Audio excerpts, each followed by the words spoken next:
रहे हैं YouTube channel DP Pandey सांकृत्य।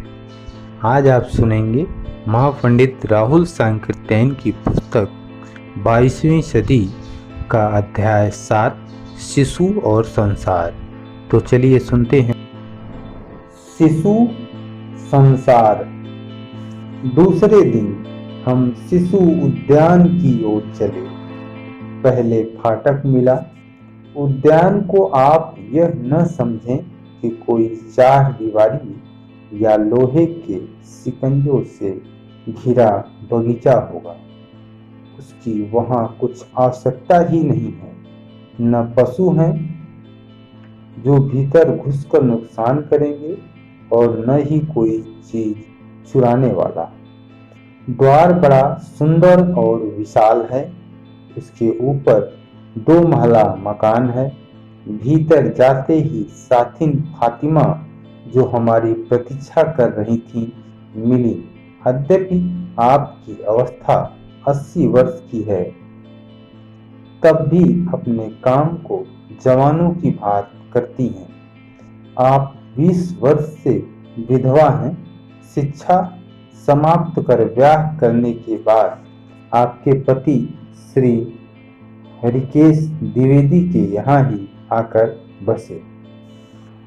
दोनों ही दंपति तक्षशिला के विद्यार्थी थे। पति ने चिकित्सा का काम अपने ऊपर लिया था और फातिमा 10 वर्ष तक चिकित्सालय में रोगी परिचर्या का कर्तव्य करती थी।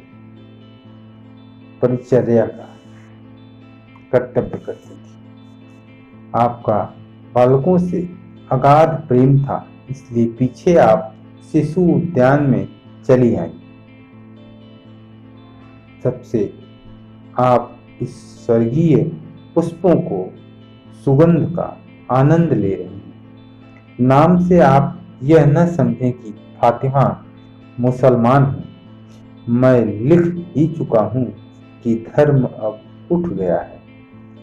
अब हम लोग आगे बढ़ें। उद्यान बहुत ही विस्तृत और दूर तक फैला हुआ था। फूलों के शायद ही कोई छूटा हुआ हो वहां न हो।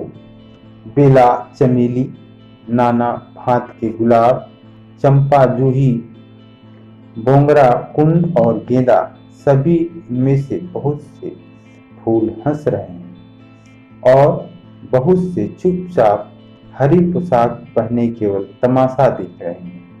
बीच बीच में कितने ही अनार, नारंगी, सेब, आम, जामुन, लीची, कटहर, बैर और अमरूद आदि के पेड़ भी थे। टट्टियों पर अंगूर की लता फैली हुई थी। यही बीच में एक बहुत भारी पीपल का वृक्ष है जिसके नीचे लड़के गर्मियों में खेलते हैं। यद्यपि धूप निकल आई थी, किंतु अभी घासों में ओस पड़ी हुई थी, इसलिए लड़के उस बड़े पक्के चबूतरे पर थे जो कि शयनागार के सामने था। धूप वहां पहुंच चुकी थी। उनकी शुश्रूषा करने वाली महिलाएं उन्हें बतला रही थी कि आज एक बहुत वृद्ध महात्मा आने वाले हैं। कोई बड़ा बालक, किंतु 3 वर्ष से अधिक का नहीं, क्योंकि 3 वर्ष के बाद तो वे विद्यालय में भेज दिए जाते हैं। पूछ उठता था, अम्मा, क्या वह महात्मा हमारी बड़ी अम्मा से भी बूढ़े हैं? तब वह बतलाती, मेरे कलेजे, तुम्हारे बड़ी अम्मा का तो जन्म भी न हुआ था जब वह महात्मा तुम्हारी अम्मा से भी बूढ़े हो गए थे। एक शिशु कहा, तो किसके बराबर हैं? हमारे गांव में किसी को बताओ। माता कहती है, मेरे बच्चे, तुम्हारे गांव में क्या पृथ्वी पर भी कोई उतना बूढ़ा नहीं? दूसरा बच्चा बोलता है, अच्छा, इस पृथ्वी पर नहीं सही, मंडल की पृथ्वी पर तो होगा, बुद्ध की पृथ्वी पर तो होगा। माता जवाब देती है, कोई होगा, किंतु उसको तुमने देखा तो नहीं। दूसरा बच्चा बोलता है, तो इसी पृथ्वी को कहाँ हमने सारा देख लिया। माता ने जवाब दिया, मेरे प्यारे, देख देख लोगे, अभी तो चलने लायक हुए हो, अभी तो बोलने लायक हुए हो। जब पृथ्वी का रास्ता बोली बाणी खूब सीख लोगे तो सब देख लोगे। इतने में दूसरी महिला ने कहा, अब काहे इतना माथा पच्ची करते हो विजय, देखो वह तुम्हारी बड़ी अम्मा की बाई और सफेद दाढ़ी वाले वही महात्मा आ रहे हैं। देखो, अपना अपना सितार हाथ में ले लो, आज देखना है बूढ़े बाबा को कौन अच्छा गाना सुनाता है। मैं भी सुनाऊंगी, जानकी अम्मा भी सुनाएंगी, जैनब अम्मा भी सुनाएंगी। इतने में ध्रुव बोल उठा, मैं भी सुनाऊंगी। इस पर वह हंस पड़ी। जानकी ने कहा, ध्रुव, मैं भी सुनाऊंगी नहीं, मैं भी सुनाऊंगा, कहो। ध्रुव ने जानकी के पैरों को कौली से भर मुंह को साड़ी में छिपाकर कहा, मैं भी सुनाऊंगा। जैनब ने कहा, लो यह दूसरी आप बताई। रोहिणी 2.5 वर्ष की लड़की थी। जैनब ने उसे गोद में ले मुंह चूम कर कहा, मेरी बिटिया, लड़कियां ऐसे नहीं बोला करती, मैं भी सुनाऊंगी। रोहिणी ने कहा, ध्रुव भैया यही तो कहता था। तब जानकी अम्मा ने टोका। जैनब ने कहा, तू बेटी है ना। रोहिणी क्या कहती है, हाँ, तेरी बेटी हूं, जानकी अम्मा की बेटी हूं, बड़ी अम्मा की बेटी हूं, कमाल भैया की तो बहन हूं। सफी भैया भी देख, रोहिणी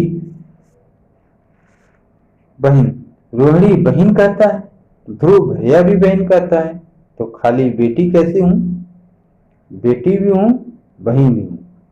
जैनब कहते हैं, अच्छा बूढ़ी दाई, तुम बेटी भी हो, बहन भी हो, लेकिन बेटा और भैया तो नहीं हो। रोहिणी, हाँ, नहीं हूं। जैनब, अच्छा तो बेटा भैया सुनाऊंगा, कहे तो ठीक है, बेटी बहन सुनाऊंगी, कहे तो ठीक है। इतना ही नहीं, बूढ़े बाबा पिता चाचा सुनाऊंगा, कहे तो ठीक है। और बूढ़ी अम्मा, छोटी अम्मा, बड़ी अम्मा सब सुनाऊंगी, कहे तो ठीक। इतने में हम लोग पहुंच गए और बात यहीं समाप्त हो गई।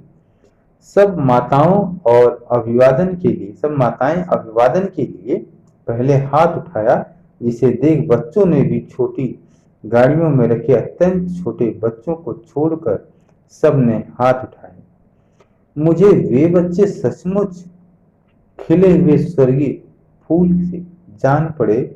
उनके लाल लाल होठ और गुलाबी गालों से स्फुटित हंसी की रेखा थी। सबके शरीर पर एक प्रकार के गुलाबी रंग के फलालैन के कपड़े थे। सबके पैरों में छोटे छोटे मोजे और छोटे छोटे सुंदर जूते थे। सिर मुलायम टोपी से ढका था। स्वागत समाप्त होने के साथ ही मैंने देखा, बालक बालिकाएं सभी, जिनके वहां पहचान होनी कठिन थी, अपने छोटे छोटे 3-4 वाले खिलौने सितार को लेकर बैठ गए। कोई मिजाज को उल्टा पहनता और कोई उंगली में न जाती, तो पास में बड़े लड़के से कहता, मोहन भैया जल्दी से उंगली में लगा दे तो। मृत्युंजा ने एक बार कान के पास ले जाकर तार को मारा तो दिम सी आवाज आई। बस क्या था, उसने समझा मैं भी बाजी मार ले लूंगा। परंतु प्रसन्नता से फूला और प्रेमवदा के पास दौड़ा गया। हाथ पकड़कर थोड़ी दूर ले जाकर बोला, अम्मा जरा गोदी तो ले। अब गोदी चढ़ गया तो अपने बाजे को कान के पास ले जाकर एक बार तार पर मारा, किंतु अब की तार हाथ में दबा था, अतः आवाज नहीं हुई। उसे बड़ा आश्चर्य हुआ। क्या उसकी आशा ही पर पानी फिर गया? तो भी कहा, माँ अभी नहीं सुना, खड़ी रह, सुनाता हूं न। प्रेमवदा और अभिप्राय जान गई थी। उसने तार पर उंगली जरा सा खिसका दी। मुर्तजा ने अब की मारा तो दिम से हुआ। बड़ा खुश होकर बोला, देख मैं अच्छा बजाता हूँ। प्रेमवदा ने कहा, हाँ बेटा तू बड़ा अच्छा बजाता है, आज पितामह को सुना तो। इस पर मुर्तजा ने पूछा, अम्मा पितामह कौन है? इस पर प्रेमवदा ने बताया, वही बूढ़े बूढ़े सफेद दाढ़ी वाले। अब मुर्तजा ने बात चालाकी की कही, माँ अब चुप से बैठ जाता हूँ, नहीं विजय भैया कहेगा अम्मा से सीख आया है। यह कर मुर्तजा जाकर एक जगह बैठकर खूब आलाप लेने जैसी शकल करके कुछ गुनगुनाते सितार छेड़ने लगा। देखा देखी और कई बच्चे ने भी ऐसा ही करना आरंभ किया। मैं गाड़ियों पर बैठ बच्चों की ओर देखने लगा। कोई पास में खड़ी माता की उंगली पी रहा है, कोई आगू आगू कर रहा है, कोई हंसकर अपनी नई संपत्ति दोनों उंगली ततुलियों को दिखा रहा है। सभी बच्चे हष्ट पुष्ट और स्वस्थ थे, कोई दुबला कुरूप और रोंदू न था। मैं एक 6-7 मास के बच्चे के पास गया। मेरे हाथ बढ़ाते ही वह हाथ बढ़ाकर मेरी ओर आने का इच्छा प्रकट करने लगा। फिर क्या था, उसको मेरी गोद में देख बहुत से बारी बारी में गोद में चले। सभी लड़कों की संख्या 150 से की थी। देर होते देख मुर्तजा ने अब की प्रेमवदा से कहा, हाँ रह जा, अभी बुलाकर पितामह को बैठाती हूँ, तब सुनाना। सबको देखने के बाद फातिमा ने बैठने के लिए कहा। लड़कों ही में हमारे बैठने के लिए फर्श पर थोड़ी जगह मिली। हमारे बैठते ही जब बालक और करीब करीब हो गए। शिशु उद्यान से में सब मिलकर 30 माताएं हैं। सभी अपनी अपनी गोद में तथा आसपास बच्चों को लिए बैठी गईं। 1.5 वर्ष के ऊपर वाले लड़कों ने हाथ में सितारा लिया था और छोटों में से किसी ने बिल्ली, किसी ने कुत्ता, किसी ने खरगोश, किसी ने सीटी, किसी ने गुड़िया, किसी ने लकड़ी के अक्षरों के कटे अंश, किसी ने कोई खिलौना, किसी ने कोई खिलौना। अब बड़ी अम्मा बोली, बच्चे साथियों, हमारे सबके पितामह यहाँ अपने बच्चों को देखने आए। अब उन्हें सब लोग अपना अपना गुण दिखाओ। पितामह बाबा बहुत दिन पर आए हैं। पहले जानकी अम्मा भजन सुनाएंगी, तब जनेब अम्मा सुनावेंगी, तब देखो कौन सुनावेगा। विजय झट से बोल उठा, मैं। मुर्तजा पहले से हंस रहा था, किंतु धोखे से पहले न बोल सका, तो भी जल्दी जल्दी उसने कह डाला, मैं जानकी के हाथ में बीड़ा ले गीत गाया। गाने का कहना भी क्या था, अद्यपि भाषा बालकों की थी, भाव भी बालकों का था, किंतु स्वर लय का तान सबसे निराला था। बीच बीच में मैं देखता था, एक बच्चे बड़े ध्यान से सितारा को हाथ से छोड़ते हुए गुनगुनाते हुए तन्मय थे। जब जनेब ने बीड़ा को हाथ में लिया, विजय उसका सरगिर्द पास बैठा था, ऐसे भी वह समाधान ही बैठा था। गाने का कहना ही क्या था, अद्यपि भाषा बालकों की थी, भाव भी बालकों का था, किंतु स्वर लय तान सबसे निराला था। बीच बीच में मैं देखता, कई एक बच्चे बड़े ध्यान से सितारा को हाथ से छोड़ते हुए गुनगुनाते हुए तन्मय थे। जब जैनब ने बीड़ा को हाथ में लिया, विजय उसका शागिर्द पास बैठा था। ऐसे ही वह सावधान ही बैठा था, किंतु अब विशेष तौर से एक बार खड़ा हो अलथी पालथी मार ठीक जनैब की तरह उसकी दाहिनी ओर बैठ गया। जनैब ने मीठे स्वर में एक गीत सुनाया। गीत समाप्त होते ही ज्यों ही जनैब ने बीड़ा अलग रखी, विजय गोद में जा बैठा और धीरे धीरे कान में बोला, माँ, वही उस दिन वाला गीत न सुनाऊं? जैनब ने कहा, कौन सा? इस पर विजय ने कुछ फुसफुसाया। जैनब ने कहा, हाँ बेटा, हाँ वही। अब विजय धीरे से मेरे पास आया और बोला, पितामह, अब एक गीत मैं सुनाऊंगा। मुर्तजा ने कहा, नहीं पितामह, पहले मैं सुनाऊंगा, तब विजय भैया सुना देगा। विजय ने कहा, नहीं, पहले मैंने कहा था, पहले मैं सुनाऊंगा। मुर्तजा ने फिर अपना पहला आग्रह दोहराया। अब बड़ी अम्मा ने झगड़े का जल्दी से निपटारा होते न देख कहा, अच्छा दोनों भाई मेरे पास आओ।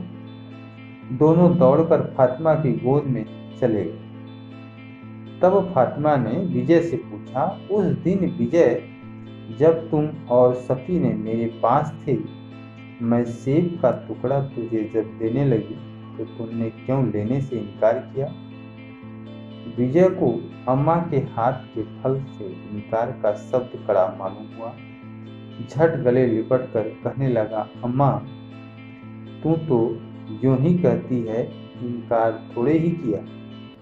यही तो कहा था कि पहले सफी को दें तो फिर मुझे दें। फातिमा ने पूछा, अच्छा ऐसा ही क्यों कहा? विजय ने कहा, तैने ही नहीं बताया था कि पहले छोटे भाई को देकर तब अपने खाओ। सफी छोटा भैया है, मैं बड़ा भैया हूं, तो पहले कैसे खा जाता? प्रहलाद भैया, इब्राहिम भैया, जमशेद भैया जब विद्यालय नहीं गए थे, तब मेरे या श्याम भैया के बिना खाए कहाँ खाते थे?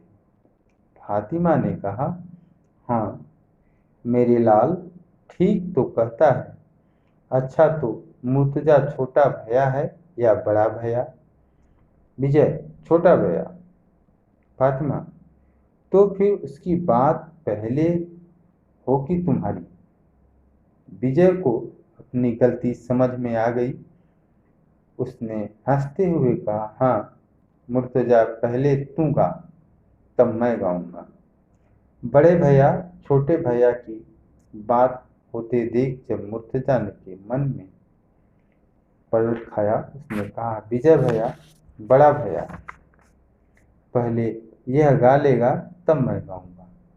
विजय ने कहा, मुर्तजा छोटा भाई है, पहले वह गाएगा तब मैं गाऊंगा। अब एक दूसरा अड़ंगा खड़ा देख बड़ी अम्मा ने कहा, मुर्तजा, बड़े भैया की बात छोटे भैया को माननी चाहिए। मुर्तजा, हाँ अम्मा, माननी चाहिए। फातिमा, जब तब जैसा विजय भैया कहता है वैसा करो। अब मुर्तजा दौड़कर प्रेमवदा के पास गया और बोला, अम्मा तेरे तारों को ठीक तो कर दें। प्रेमवदा ने लेकर जरा तार को इधर उधर खींच दिया। अब मुर्तजा दाहिने पैर से पालथी मार और बाएं के सहारे सितारा को हाथ में पकड़े ऐसे बन बैठा था मानो तानसेन ही उतर आया हो। थोड़ी देर खींचने खांचने के बाद बोला, अभी गीत मैंने नहीं सीखा है, खाली बाजा सुनाऊंगा। मैंने और विश्वामित्र ने कहा, हाँ बाजा ही सुनाइए।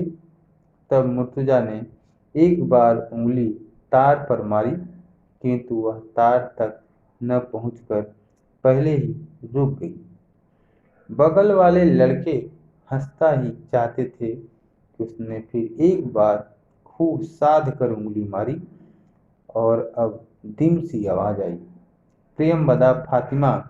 मैंने और सभी ने उस पर शाबाशी दी। मुर्तजा बहुत प्रसन्न हुआ और बोला, अच्छा, अब विजय भैया की जीत हो। विजय, जो अब तक बड़ी अम्मा के पास बैठा था, उठकर जैनब के पास जाकर बोला, माँ, तू जरा बजा तो मैं गाऊं। विजय ने एक दो गीत खूब मेहनत से याद किए थे। वह बहुधा जनेब की गूंद में बैठकर उसके सितार बजाने पर गाया करता था, इसलिए अब की बार फिर उसने बजाने को कहा। जैनब के दान दानादीर करते ही विजय ने अपना गाना आरंभ किया। यीशु के मधुर स्वर और अप्रकृतिम कंठ से निकले सरल गान ने प्राणी को प्रफुल्लित कर दिया। बारी बारी से दो चार और गवैयों ने अपने करतब दिखलाए। इसके बाद अक्षर के खिलाड़ियों का नंबर आया। मरियम और रुक्मिणी सबसे पहले आई। प्रियम बदा ने लकड़ी के अक्षरों के बक्स को हाथ में लेकर उसमें से एक नीचे रख कर कहा, बूझो यह क्या है। रुक्मिणी ने अभाग्य से उसकी ओर अक्षर की ऊपर लकीर पड़ी थी, जिसमें जब तक वह विचार करे तब तक मरियम ने बोल दिया क। अब क्या मरियम के आनंद की कोई सीमा न थी। प्रियम बदा ने कहा, बेटी रुक्मिणी, कोई परवाह नहीं, आओ तुम दोनों एक सीध में पांच से खड़े होकर सबकी अब की बूझो। अब की प्रियंवदा ने फिर एक अक्षर फेंका। गिरने के साथ दोनों ने एक साथ र कहा। बड़ी अम्मा ने दोनों को गले लगाया। अब बड़ी अम्मा सबके कुत्ते, बिल्ली, बत्तख, गुड़िया आदि खिलौनों को लेकर पाती से रखकर कहने लगी, प्रियव्रत, खरगोश ले आओ तो। प्रियव्रत ने झट खरगोश उठाकर हाथ में दे दिया। ऐसे ही वह एक एक जानवर का नाम लेती जाती और बच्चे लाकर देते जाते थे। उसके बाद सारा समाज वहां से उठ खड़ा हुआ। अत्यंत छोटे बच्चे भी इस तमाशे में शामिल थे। माताएं गोद में उन्हें लिए थीं। फूलों के पास उनकी परीक्षा ली गई कि कौन कितने फल फूलों का नाम जानता तथा पहचानता है। वहां मौलसरी की डालियां में बहुत से पालने लटके रहे थे, जिनके बारे में बताया गया कि छोटे छोटे बच्चे इन्हीं पर सोते और झूलते रहते हैं। पालकों के गद्दे बहुत ही मुलायम थे। एक कल सब झूलनों को धीरे धीरे झुलाती रहती थी। हम लोग यह देख ही रहे थे कि इसी समय 9 का घंटा बजा। आज हरी घास पर भोजन का प्रबंध था। इसी समय बाहर से और भी बहुत सी स्त्रियां आती दिख पड़ी। ये लड़कों की जननियां थीं। वस्तुतः यहाँ माता शब्द उन सभी महिलाओं को ग्रहण किया जाता है जो बालक की रक्षा, शिक्षा, दीक्षा का प्रबंध करती हैं। सब प्रकार की अनुकूलता देखकर छोटे छोटे बच्चों को भी जननियां प्रायः शिशु उद्यान ही में रख जाती हैं। रात्रि में वर्ष दिन तक बच्चों को जननी अपने पास रखती हैं, तो ग्राम में 100 भी 2 घंटे। बाकी समय शिशु उद्यान में ही बालकों का मन बहलाव करती है। शिशु उद्यान ग्रामवासियों की क्रीड़ोद्यान है, जहाँ के पुष्पों और मनोरंजन की और सामग्रियों में कोमल शिशु भी शामिल हैं।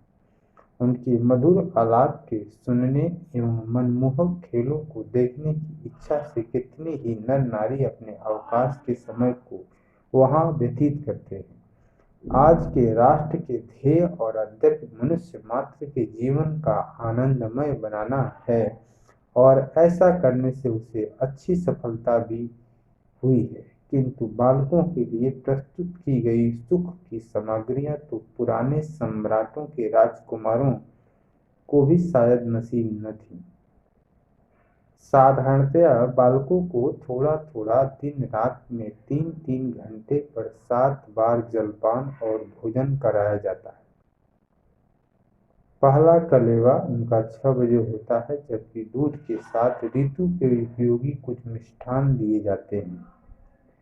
उस वक्त 9 बजे के लिए खीर, कुछ फल ऐसे ही पदार्थ थे। 12 बजे भात, दाल, रोटी, तरकारी का प्रबंध रहता है।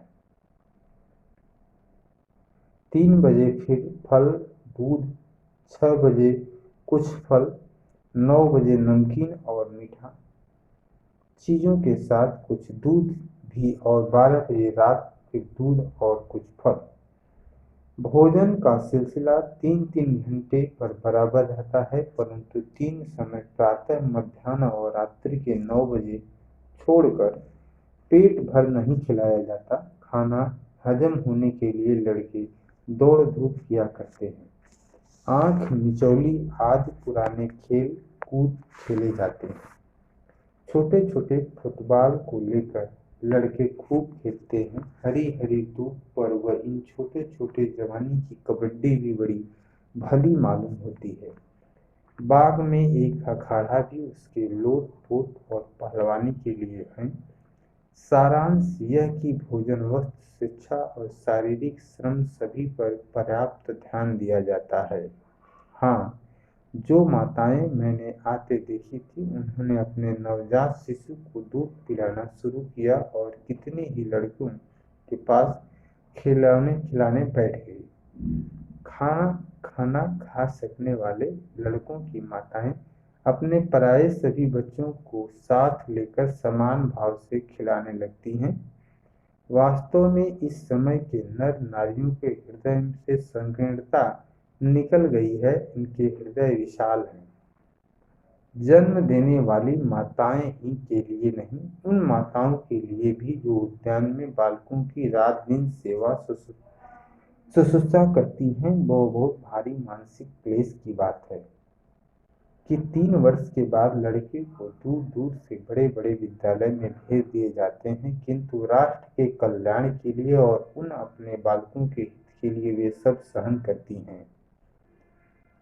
भोजन के समाप्त होने पर हम लोग कोठे पर के वस्तु संग्रहालय की ओर चले। कुछ बालक तो स्वयं छोटी छोटी सीढ़ियों द्वारा चढ़े आए और कुछ माताओं ने ऊपर पहुंचाया। विजय सभी बालकों में होशियार था, उसका शरीर भी हृष्ट पुष्ट था। वह जैनब की उंगली पकड़े हमारे साथ साथ था। संग्रहालय में घुसते ही देखा नीचे तरह तरह के जीव जंतु, अन्न आदि वस्तुएं रखी गई हैं। धनुष, बाण, फरसा, गणासा, लाठी, बंदूक, तमचा, भाला, कवच और खोद दीवारों में टंगे हैं। छोटी छोटी तोपें भी रखी हैं। दीवारों के ऊपर मनुष्य जात के बड़े बड़े नेताओं के जीवन घटनाओं संबंधी बड़े बड़े चित्र हैं। कहीं सुकरात प्रसन्नतापूर्वक विष के प्याले को पान कर रहे हैं, कहीं बुद्ध रक्त के प्यासे अंगुलीमाल के प्रहार का कुछ भी ख्याल न करके प्रसन्न बदन खड़े हैं। कहीं गांधी सड़क पर कंकड़ कूट रहे हैं, तो कहीं इब्राहिम लिंकन विपत्तियों की धमकी का कुछ भी ख्याल न करके मनुष्य की दास्ता हटाने के लिए बलिदान हो रहे हैं। कहीं जौन स्वतंत्रता के लिए निछावर हो रहे हैं, कहीं अशोक युद्ध के बाद साम्राज्य की विरक्त हो रहे हैं। इसी तरह अनेक प्रकार के चित्र हैं। मुझसे यह भी कहा गया कि बालकों को बोलते फिल्मों द्वारा भी बहुत सी ऐतिहासिक तथा वैज्ञानिक बातों का ज्ञान कराया जाता है। ग्रहों का भ्रमण, रात दिन का होना, चंद्रमा का घटना बढ़ना भी इसके द्वारा दिखाया जाता है। बालकों को ये सारी शिक्षाएं मनोरंजन और खेल के रूप में मिल जाती हैं। दूसरों का काम जिज्ञासा उत्पन्न करने की सामग्री एकत्रित कर देना है। जब जिज्ञासा उत्पन्न हो जाती है तो बालक अपनी जिज्ञासा पूर्ति के लिए कुछ सहन करने को तैयार हो जाता है। तब हर एक बात उसे जल्दी स्मरण तथा हृदयंगम भी हो जाती है। उस समय ज्ञान को घोलकर पिलाने या ठूंसने की आवश्यकता नहीं होती है। मैंने वस्तुओं को देखते समय बीच बीच में कभी कभी किसी लड़के से किसी वस्तु का नाम पूछा या नाम बोलकर वस्तु दिखाने को कहा तो बालक बड़ी प्रसन्नतापूर्वक संतोषजनक उत्तर देते हैं। फातिमा ने बताया, लड़के स्वयं उंगली पकड़कर माताओं की खींच लाते हैं, कभी किसी वस्तु का नाम पूछते हैं, कभी किसी चित्र को देखकर चित्रित घटना की कथा सुनने बैठ जाते हैं। कहने वाले से अधिक उन्हें देखने सुनने में आनंद होता है। इसी समय यदि कभी भोजन का समय आ जाता है तो बड़ी अरुचि पूर्वक वहां से भोजन करने उठते हैं। यद्यपि 3 वर्ष तक उनको कोई पुस्तक पढ़ने को नहीं दी जाती, न लिखाया ही जाता, किंतु ज्ञान के साथ साथ उन्हें बहुत सी संख्या तथा अक्षरों और अड्डों का बोध स्वयं ही खेलते खेलते हो जाता है।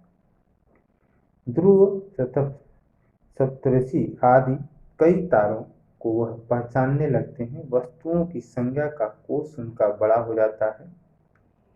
माता पिता, अभिभावक और आसपास के वायुमंडल को भी शुद्ध भाषा का प्रयोग करते देख उनकी भाषा बहुत शुद्ध होती है। जब वहां से देखकर हम लोग उतरे तो बालकों के शयनागार की ओर चलने के लिए कहा गया।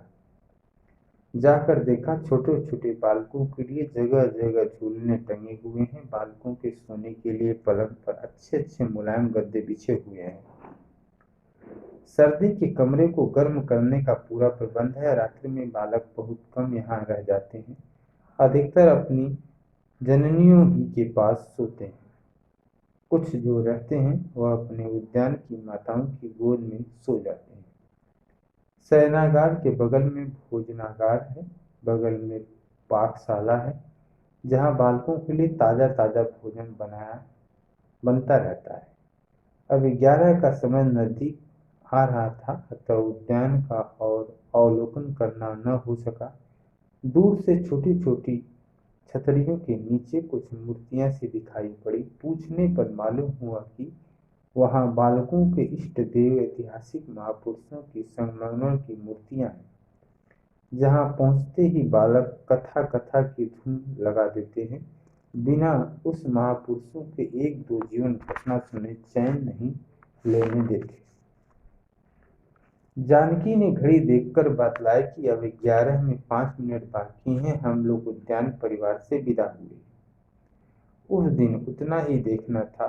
दूसरे दिन जब यहाँ से नालंदा को प्रस्थान करना था, विश्राम घर लौट आने पर विश्वामित्र के साथ यात्रा के समय का मार्ग आदि पर विचार हुआ।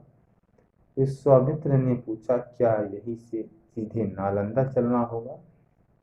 सीधे तो चलना होगा, किंतु सीधे इसी अर्थ में कि रेल में चढ़कर फिर बीच में उतरना नहीं। रेल से चलने समय कुछ अधिक लगेगा, यदि विमान से चलना हो तो आधा घंटे का रास्ता है। इतना जल्दी चलना भी अभिष्ट नहीं है। रेल से चलो, जिसमें भी जो ट्रेन सभी स्थानों पर खड़ी होती जाए, उससे और जाना भी उस लाइन से चाहिए जिसके द्वारा मैं आया गया हूँ, क्योंकि मैं रास्ते के आसपास की बस्तियों में परिवर्तन आदि को देख सकूंगा। अब इधर जल्दी तो आना नहीं है, इसलिए मेरी सलाह है कि यहाँ से रिक्सौल, सुगौली, मोतिहारी, मुजफ्फरपुर, पटना और बख्तियारपुर होते नालंदा चलें, किंतु रास्ते में कहीं विश्राम नहीं लेना है। केवल जहाँ गाड़ी बदले वहाँ बदलने भर ही उतरना है। गाड़ी भी पटना ही बदलेगी, बख्तियारपुर जाने का काम नहीं। पटना से सीधे नालंदा को लाइन गई है। रेलवे लाइनों में भी बड़ा परिवर्तन हुआ है। अब भारत में क्या, पृथ्वी भर की लाइनें एक सी ही चौड़ी हैं। वह चौड़ाई आपके समय ईस्वी आई रेलवे के कुछ कम की है।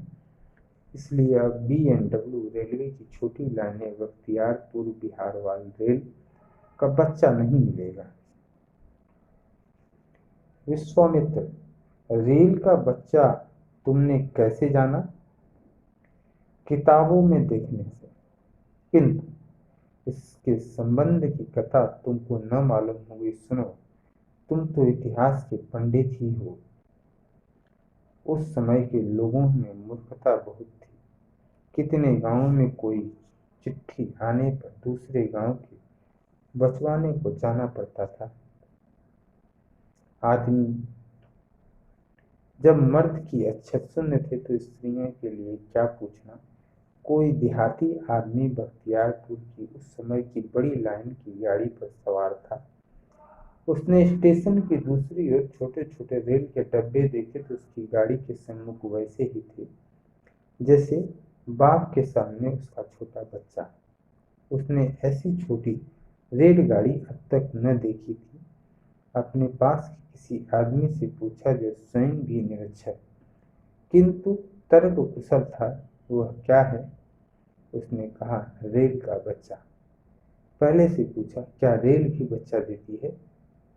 उसने कहा, देख ही रहे हो, हाथी का बच्चा हाथी नहीं देता है, देखा है? उसने कहा, हाँ सच कहते हो, बिल्कुल शकल सूरत भी मिलती है, खाली छुटाई बड़ाई ही का तो फर्क है। अच्छा, तो बेचारा रेल का बच्चा भी गया। उसके बोलने वाले भी। पटना तक जब गाड़ी नहीं बजेगी तो गंगा में पुल बंद गया होगा। 1950 ही में। अच्छा, तो कल किस समय चलना चाहिए? कल साथी इस्माइल से बात हुई थी। कहते थे कि मोहनपुर स्टेशन पर चढ़ना है। वहाँ वाले भी बहुत उत्सुक हैं। उनका आग्रह तो एक रात आतिथ्य करने का था, किंतु आपकी दूसरी इच्छा देखकर उसमें बाधा नहीं डालना चाहते। कल जलपान के बाद यहाँ वालों को अंतिम फूल माला लेकर 8 बजे चलना चाहिए। 8:30 बजे वहाँ पहुँच जाएंगे। 11 बजे मध्याह्न भोजन करके वहाँ से 12 बजे रेल पर सवार होना चाहिए। ठीक है, यही प्रबंध करो। विश्वामित्र ने इन बातों को इस्माइल से कहा और उसकी सूचना उसी दिन मोहनपुर तथा बीच के स्टेशनों एवं नालंदा को भेज दी गई।